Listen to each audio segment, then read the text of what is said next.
Hello and welcome to the Failsafe Fitness Golf Show episode number 28. I am, as always, Michael Joshua, the owner of Failsafe Fitness Limited, and I'm here to talk all things golf on this podcast, whether that be on the big tours such as the DP and PGA Tour, LPGA, LET, and the Live Tour, if we can call it that, as well as talk about the fitness, nutrition, training, practice, and specifically this week, course management of golf. I'm also going to delve into some stories that came out of the Open. I know I did a few last week, but we're going to look at a couple of stories that have come out of the Open this week as well. Well done, Xander Schauffele. Congrats, my man. 6 under par on that Sunday after that Saturday, which we'll get into. Amazing. Well done.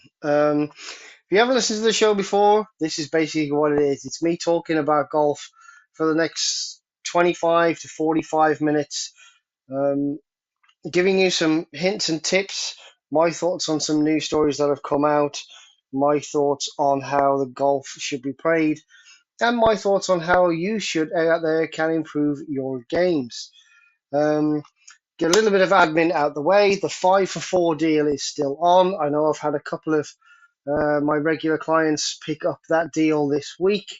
Um, so yeah, it's £20 a session. You get 5 sessions for the price of 4 right up until the 1st of September. So 1st of September is when that is going to go away. I'm also going to start from the 1st of September. There's some news coming. I've got a few plans for over the winter. Hopefully, a few listeners out there are going to be interested, and I'll get into that a little bit later down the line in this podcast in a few weeks. But yeah, 5 for 4, and 5 for 4 applies for everything. So obviously, I'm not just a golf performance coach. I do personal training, strength and conditioning. I do massage and kinesiology as well as nutrition and weight management. So I am the full package. So what TPI offer, the Titleist guys, I can offer exactly the same services for a fraction of the price. So if you're bonking your rounds, you get to hole 12 or 13, and then your game falls apart. It might be the case of we need to look at your on-course nutrition.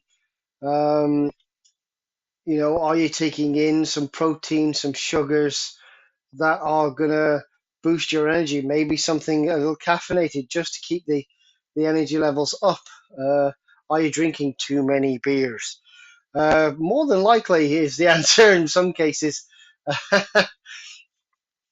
I can take a look at all of that as well as away from the course. If you think you're sick of being outdriven by your mates on the range and then on the golf course, and every time you do hit a good one, you're still 15, 20, 30 yards behind your playing partners, then why not book some strength and conditioning, some fitness training, and we can do golf specific exercises that are going to build the muscles, build the rotational speed, and build the functional muscle for a golf swing without damaging your swing. And we're going to see you drive past your playing partners in just a few weeks. And of course, there's the golf performance side. You might have plenty of speed, but you couldn't find a fairway with both hands if you were stood in the middle of it. I'm here to do that as well. And that's pretty much the admin out of the way. All done.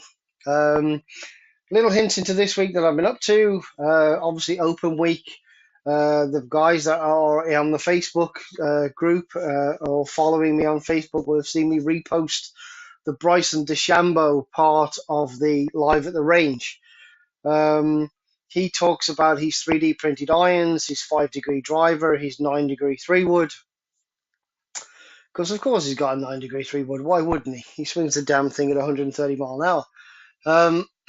Also, he talks about passive talk, which is something I've been teaching a lot recently to a lot of my students. I've been trying to put it, he put it so eloquently. He was all about passive talk, and he even said people at home are not going to understand. So basically, he uses rotational force and then allows the club to just torque naturally through the ball, pass through the ball.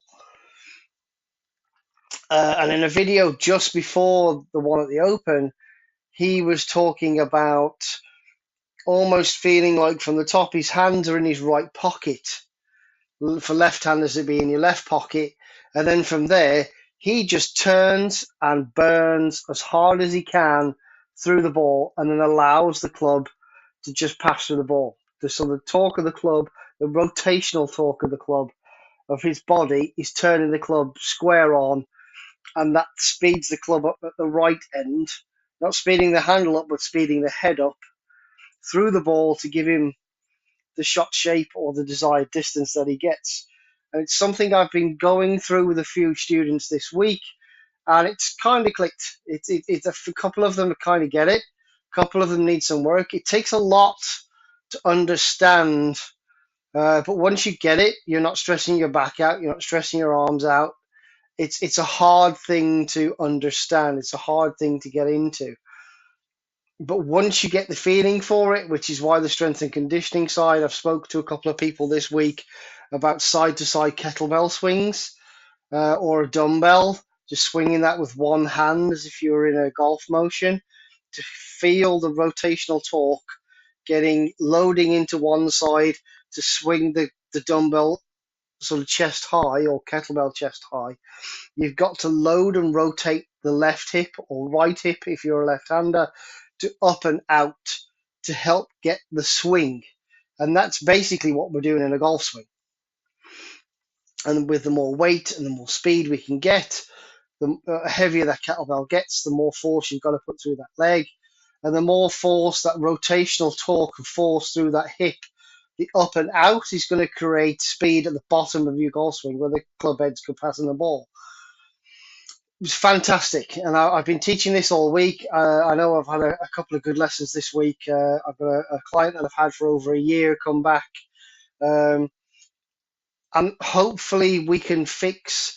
It's not when they're on the range. When they come and have a lesson, they're fine. They're on the range. We work through a couple of bits. We fix their aim, and then we talked about this rotational force and making it easy, feeling their hands in the pocket, driving from there, and we found a crisper strike. Good. I've had a couple of people this week hit driver poorly, and I've had a couple of people this week who've been taught or had lessons with other people, and they've broken more than they fixed. And hopefully, I think I poured a lot into their heads in terms of their takeaway and what their wrists are doing, and just that rotational torque sequence. Um, but I think hopefully feeling a chippy, like 100-yard chippy, and just having the speed at the bottom, adding the speed and watching the direction. Something I'll get into a little bit later as well. But adding the speed in, chipping it. If you're struggling with your driver, it's the easy drill. Put the ball on the outside of your whatever foot, left or right, which hand you are. I'm right-handed, so it'll be outside my left foot. And I just want to feel a chip. I want to chip it 50 yards, but feel a nice strike. It's going to go a little left because it should be outside of your arc. So the club should be closed, but you should feel a nice strike.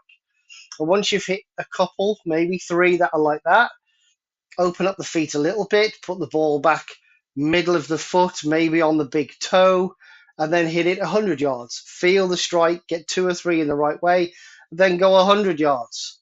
Might not need to move the ball, might need to move the ball a little bit back, and you're just going to keep adding the distance and keep moving that ball position a little bit forward, a little bit back, depending on what direction it's going, left or right, and then just feel the chippy feel, but with pace, is creating a better strike and keeping it on a fairway. And I've done that with 3 clients this week, and they've gone from being stuck on the inside and having to be funky with their hands, or they've been over the top, or they've just been erratic with the face. They can't control, they have no face control. But having that chippy feel, just letting the club rotate naturally, passive torque, at the bottom of the swing for the club, hopefully it's something they can think about when they're on course. And and they'll take away or use it in a driving range session. Just get used to that feel, because the freer they can swing that, the better golf's going to be. Um, so yeah, thanks to everybody who come for lesson 5 for 4 is on, and that's been pretty much my week.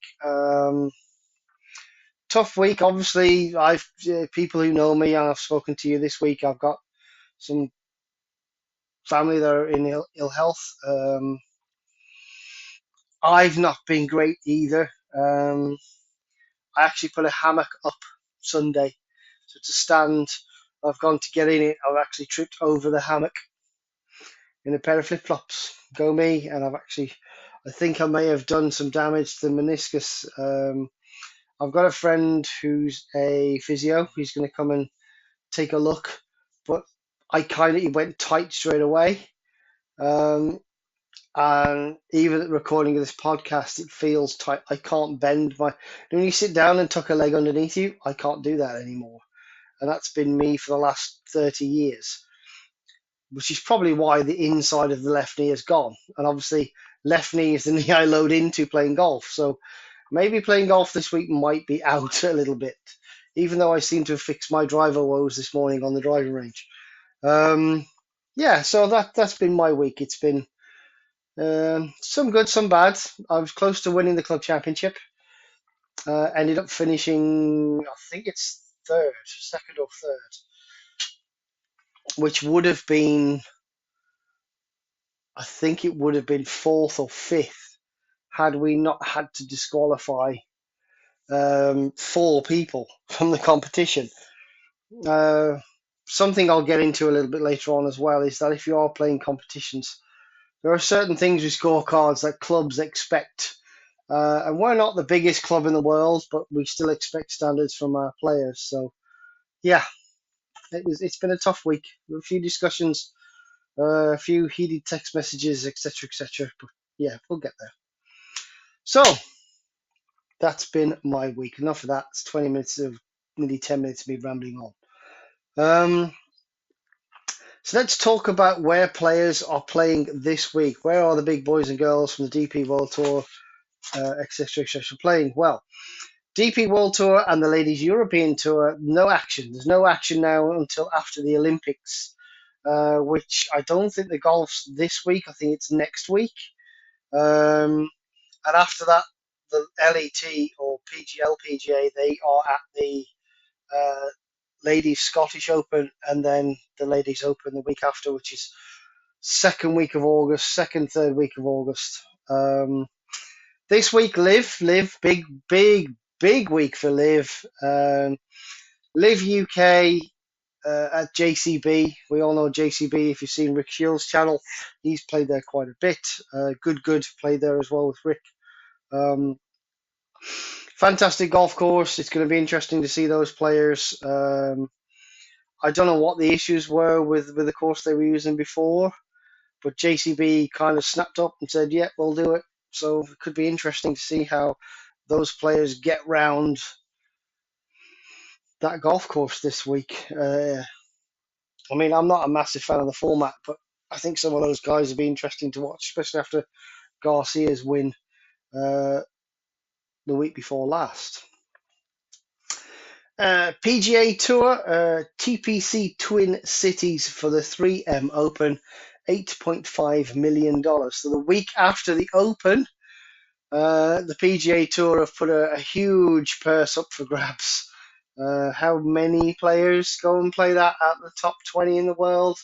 I'm pretty sure most of them will, but I'll probably say at least a dozen of the top 20 will, if not at least 20 of the top 40.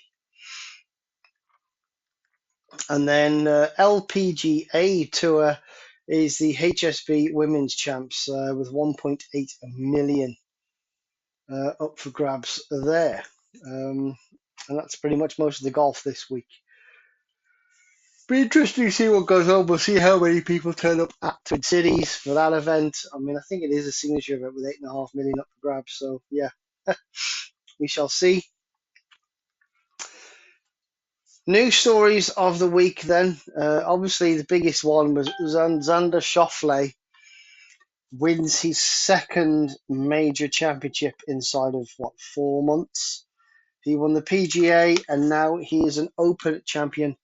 Very similar to what Colin Morikawa did in 2022.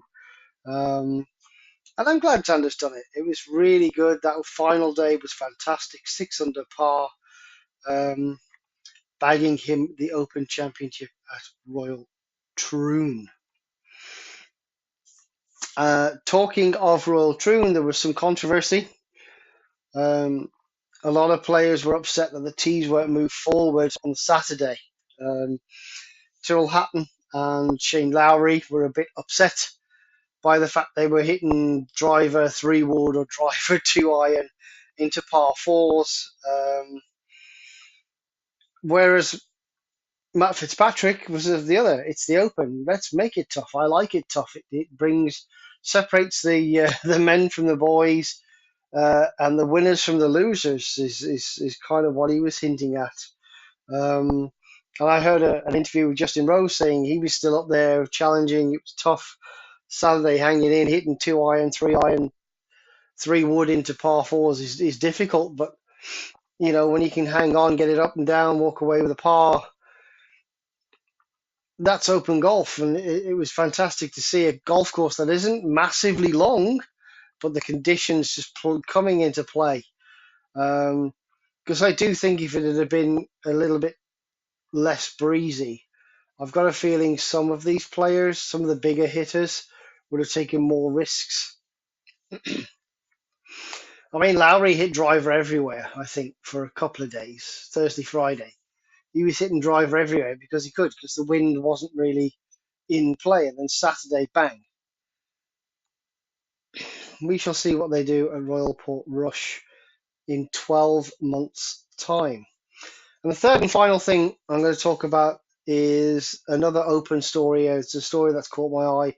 It's the fact that Darren Clarke, Open champion, of course, is considering, in fact, I think more than considering, going to Royal Portrush next year and hanging up his hat. He's 56 years of age. He'll be 57. He's exempt until he's 60. He made the cut here this year at Royal Troon, but I think he's seriously considering, if not going to retire at Royal Portrush next year. Which is a bit of a shame. But Darren's had a great career. He's still going to be on the Champions Tour, I think, or whatever they had, Seniors Tour, whatever they call it, Europe and PGA. So it'll be good. It'll be interesting. I am going to bring your attention to something that's in the description below. So if you go to the LinkedIn or you go to the description of this podcast, there will be a couple of codes and maybe a link or two. So one is for My Protein and one is for bulk, formerly bulk powders. So I use both of these companies. So My Protein do like a peach tea, which is a clear isolate. Now I tend to, when they've got samples on for £1.50 or so, 130, 150, or when they're free, when you spend 40 or £50, I tend to pick these up. But I've actually now gone and bought a big tub of this clear isolate. So it's peach tea. You can put a scoop in a shaker, and when you're going around on the golf course, you can just add a bottle of water, 500 ml, give it a shake. There's raspberry lemonade. There's a few flavors, and they're all beautifully nice. You don't need to mix it. A lot of people don't like protein shakes because they're a little too thick. Having to mix them with milk, water just tastes a bit bland. So you mix them with milk and they're nice, but they can be quite heavy, especially when you're walking around, having to exercise playing golf. But this clear isolate that they do at My Protein, they also do it at bulk powders. Um, there's some great different flavors. Grape is a really good one from bulk. Um, so it tastes like the American grape juice drink that you can get. So yeah, I carry either a scoop in a protein, and I have that. I start that about the eighth or ninth hole. I'll pull that in, get that set up. So I'm sipping that as I'm going around. So I'm getting 20 grams of protein, no sugar. Fantastic little thing to have. or I've got the open sachets. I actually had a sachet last Thursday playing against Sedgley. Ripped the sachet open, peach tea, dumped it into a cup, added my 500 ml of water, give it a shake, and away I go. I got 20 grams of protein, and I felt a bit of energy for the first 4 or 5 holes. It was really good. Um, Bulk powders, if you like drinking coffee, but you don't like and you like syrups, so like the Monin syrups, things like that, they're high in sugar, and they're very expensive. So Bulk do a great line of 0 calorie syrups. So they've got like hazelnut, vanilla, caramel, and I think one might be chocolate. Um, so hazelnut, caramel, vanilla, and chocolate, and I think there's also an amaretto. That was the other one I was looking for. So they can be like 8.99, but normally they're in and around £6 or £7 a bottle. Um, and compared to the Monin syrups that are double that price now, and even the Tate and Lyle are double that price. They're a fantastic way to spice up your coffee without adding sugar, and I fully recommend you go buy some. They are fantastic. So use the links in the description. It'll help me out if you use them. It'll help you out. You'll save some money on your first orders. It'll be great to see people use those links in that description. The main event, then. Let's talk about this. Is the week 4. It's the final week. So the first week we covered um, nutrition. Second week we covered some fitness away from the course. Last week we went through how you practice. If you haven't got a lot of time, or if you have got a lot of time, I went through the rotational 4. So putting, chipping, range session 1, range session 2. So if you do that on a bi-weekly basis, if you go 2 sessions a week, you can do putting and range session 2, chipping and range session 1, rotate them round, keep going. But you don't do chipping and putting together, um, which is, you do add those two together, but I'd rather you have them as separate. Because if you do them both together and you're thinking, oh, I'm going to chip these on, I'm going to put them in, if you miss the putt, so you hit bad chips, you're defeating the purpose of those two. So keep them separated with a range session. Or do them one a week, 4 weeks, one session, chipping, putting, range session 1, range session 2. So this week is course management. Now this is something I've spoken to a lot of people about, and when I've played with them, when I've played with my clients, and I play with some friends too, they're always saying to me, "Oh, everything's going left today. Everything's going," but they just stand up there and just hit it left. They don't adjust their aim. They're not adjusting their grip. Um, they're not trying to find a strike just to get it down on a fairway. They're just doing the same thing. The definition of madness is doing the same thing over and over again with the same result, hoping there's going to be a different one. Um, and everybody who knows me, who's played with me, knows that anything long, so driver, 3-wood, hybrids, 5-6 iron, they'll go right. Not massively right, but they'll fade. They can be fade. They can be quite cutty, depending on how far left I'm swinging that day. But everything 6 iron and up will go right, and everything 7 iron down will go left within reason, unless I physically want to hit a cut, which isn't a problem for me at the minute. Um, so I know my pattern. I know what I need to do. I can hit a draw if I need to, um, or I've tried to hit a couple of fades recently and double cross them, and just they've gone straight left. So I'm working. That's the range session I did this morning was based on that, based on my miss for the week, and I've double crossed the fade with a short iron. Um, so yeah, course management, and the first thing I'm going to say is equipment. It's going to sound really stupid, but I play a multitude of different courses with clients. So I play at Penn, I've played Harborne,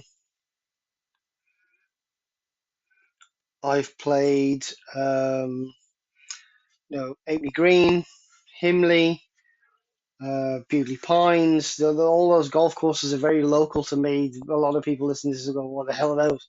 Very nice, very different, very nice golf courses. Now Greenfields as well is quite tight.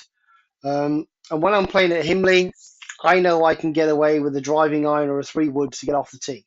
A couple of hybrids. As long as I hit it 200 yards or so, I'm going to get a shot into a green. As long as I get 200 yards off the tee, I'm going to be hitting 7, 8, 9 iron into most greens, apart from the par 5, which I seem to fix this year.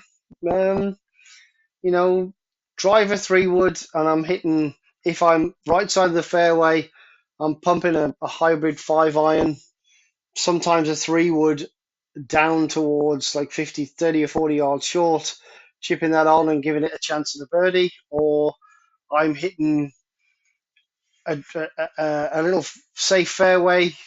If it's left hand side, I'm just hitting 8 or 9 iron over the corner, sort of 130, 150 yards, and then having somewhere between 130 and 100 yards left in, giving me a chance at a putt at a birdie, or at least definitely a putt for a par. So this is called course management.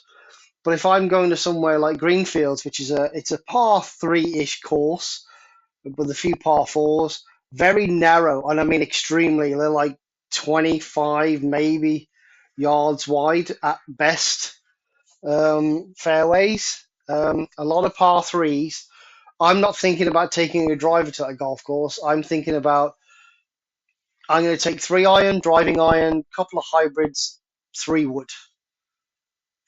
So I've got 5 options off the tee that are all going to be low, high, left to right, right to left.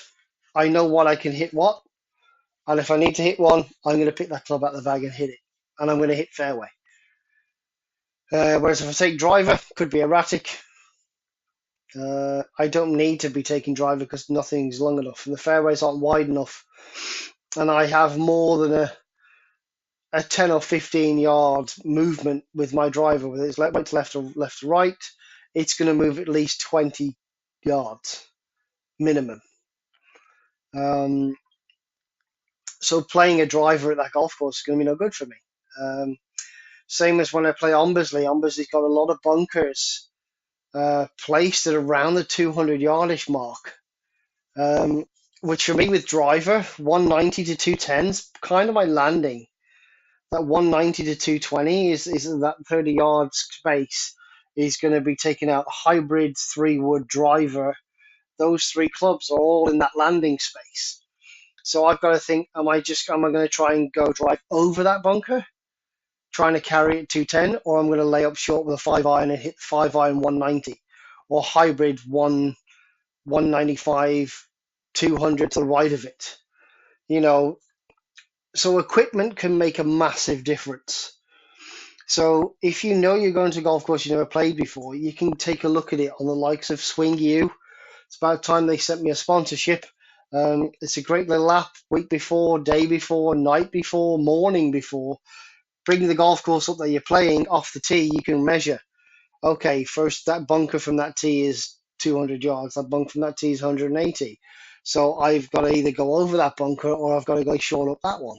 If I hit it left, it's in the bunker. If I hit it right, it's short of that one. And these are all things you need to consider when you're playing a golf course. So equipment in the bag, clubs definitely can make a big difference. Open this week, prime example. A lot of players were taking these 5 and 7 woods out the bag that they need to hit high lofted shots into greens, and they've put 2, 3, 4 irons, sometimes 1 iron UDIs in the bag to hit it low, get it scurrying down a fairway. They've done exactly this, and there's no reason why you shouldn't do exactly this if you have the option of different clubs to swap in and out of your bag. Obviously wedges as well. I've spoke about this before. Wedges with a low bounce, high bounce. Summer's here, so a low to mid bounce is great. When winter comes around, mid to high bounce wedges are better, so they'll help you interact with the turf better. And the golf ball. Do you need? Are you going to a links course where you really just want to get the ball rolling? So a slightly firmer ball with a lower trajectory. A harder ball is going to get more distance. So you might play a TP5X or a Pro V1X, so it's a bit firmer. Um, get it out there a bit more, get it rolling. Or have you got really small like R greens? I don't think R greens are massive, but there are a couple of postage stamp greens, tiny greens. So you've got to hit it nice and high, and especially in the summer, you've got to hit it high and get it to stop. So do you need a really spinny ball into a green, or do you want the distance element? And if you've got a ball, for me, it's a Bridgestone XS, RX and RXS. Those two golf balls give me a balance between a good distance and a nice high launch and stop, drop and stop around the greens. So they're all, before you've even got to the golf course, that's part of your course management. And of course, weather plays a big part. Is it going to be hammering it down rain? Is it going to be, has it been raining? Is it going to rain during your round? Do you need to put weather gear in? Do you need an umbrella? Do you need waterproof shoes? Those things all need to be, because if you're stomping around in the rain because you've got no waterproofs and your feet are wet, you're going to have a pretty miserable day, regardless of whether you're playing good golf or not. You're going to be, come 9 holes, you just want to go home. Obviously, once you're at the golf course, some of us can just get out of a car, hit a tee shot, no problem. But somewhere down the line, I do this. I get out the car, I'll have a bit of a chat, go for a wee, get on the first tee, play the first 2 or 3 holes in par or under, and then I've got to go and hit a driver on the fourth at Himley. I don't know where it's going because I haven't warmed up. I haven't hit a long shot. I've hit a hybrid or 3-wood off the tee for the last 3 holes. Now I've got to swing this 2-inch longer club and hit a fairway. And it's a wide fairway, but I still miss it. So maybe warming up. If your club does like 10 balls, just 10 balls, have a couple of wedges, couple of 3 wedges, couple of 3 7-irons, and a couple of 3 drivers, um, and done. You've hit your 10 shots, you're warmed up. If you got 20 to 30 balls, do that, and then just imagine playing the first hole a couple of times. So and play it different ways. So hit driver, hit iron. So our first hole is about 320-ish, 330-ish yards. So if I've hit a drive, or I've hit a hybrid a couple of 100 yards, I know I'm going to have pitching wedge 9-iron into the green. I'm going to hit that to 120, 130. If I hit driver, I'm going to hit pitching wedge 100 yards. If I hit 5-iron, I'm going to look at that and I'm going to see I might have a 5 or 6-iron into the green. So I'm going to play it a couple of different ways, see which one's reacted the best, which way I've played it better, and that's probably the one I'm going to pick off the tee. So warm up is essential, and then you're ready to go.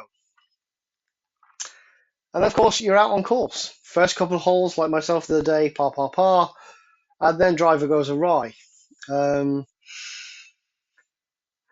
you're looking, and I've said this to many people, and I think it doesn't matter whether you've warmed up with 10 balls or 100 balls. If you warmed up with 100 balls, you're probably 3 parts dead, and by the time you hit the ninth, you're going to be out of energy. So check your nutrition, go buy yourself some stuff in bulk to keep you going, or my protein. But I always said, and I've said to my clients numerous times, and I'll keep repeating it on this podcast, my first 3 holes at Himley, or first 3 holes anywhere, are me just assessing how I'm swinging that day. So if I've hit driver off the first tee, where's it gone? Left, right, short, long, high, low. I'm hitting an iron, could be anything from 7-iron to wedge into a green. Is it short? Is it high? Is it left? Is it right? Is it long? Putting. Have I pulled a putt? Have I pushed a putt? Have I not hit it? Have I hit it too much? First hole. That's all I'm thinking. I know I'm trying to do my best, but what's going on? Second hole. Second hole for me, I can hit anything from 6 iron all the way up to driver, depending on wind, how I'm feeling, how that first tee shot went, how brave I am, or how stupid I am. Because I've hit a bad tee shot with a driver off the first, and I'm going to do the same again. That's where the course management comes in. The definition of insanity. I'm going to do the same thing again with the same club, expecting a different result. I'm probably not getting it. So this is where course management comes in, and you go, well, the drive off the first was crap. I've got driver in my hand now. No, let's put it away.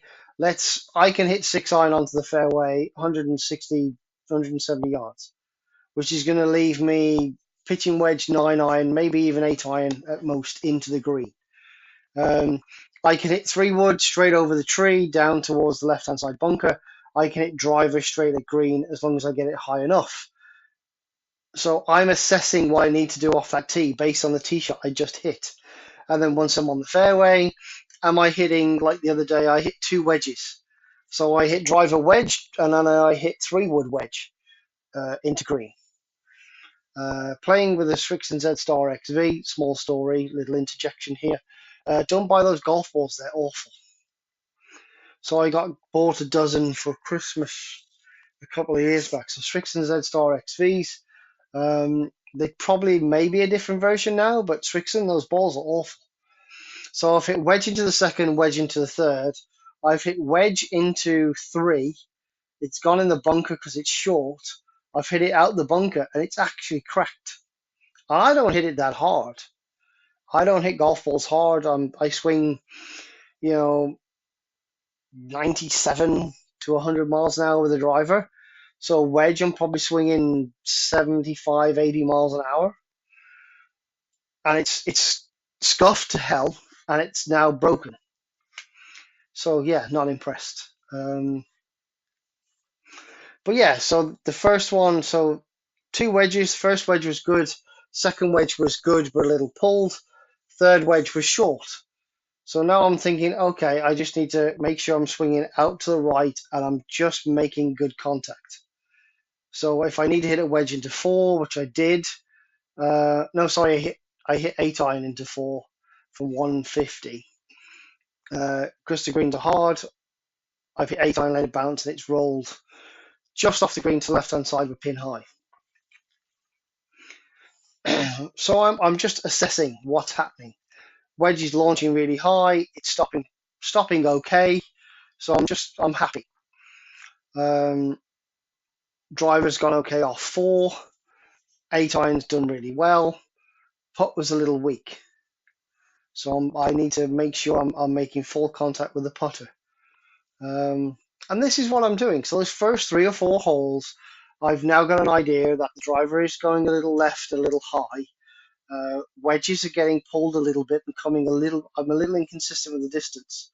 I'm just trying to control that. So I might go down a club, but there was a little bit of wind I wasn't factoring in on the first. And the third was just down to the ball being crap.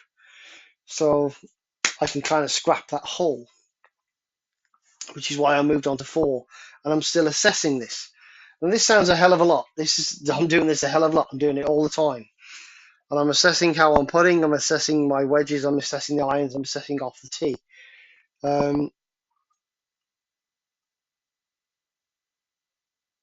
So I've now got an idea that I'm playing my standard golf. Long stuff's going right. Short stuff's going a little bit left and a little bit high. A nice high soaring ball flight. But the balls I'm using aren't great, so I've got to keep an eye on the ball. If the ball gets scuffed or damaged, I'm going to have to replace it. I've played 3 holes. I've already had to bin 1 golf ball, and I ended up actually binning 3 golf balls in 18 holes. So they're out the bag, and I've gone back to my vices. Lesson learned. And like I say, if you come to a point where you're going to have a bad hole, bad strike, a duff, whatever, we're handicappers, we've got a handicap for a reason. If you've had 2 or 3 shots with the same club that are really bad, you've pulled a wedge further left than you have, it's gone forward. maybe don't hit wedge. Hit a chippy 9-iron or a very chippy 8-iron at that 100 yards. Just try and little half swing, control, find the strike. You get a good strike out of an 8-iron with a half swing, you're going to hit it 100 yards or so, depending on your swing speed. I'm just from personal experience, just going to hit that 8-iron little chippy, get it 100 yards, get it on the green, deal with it from there.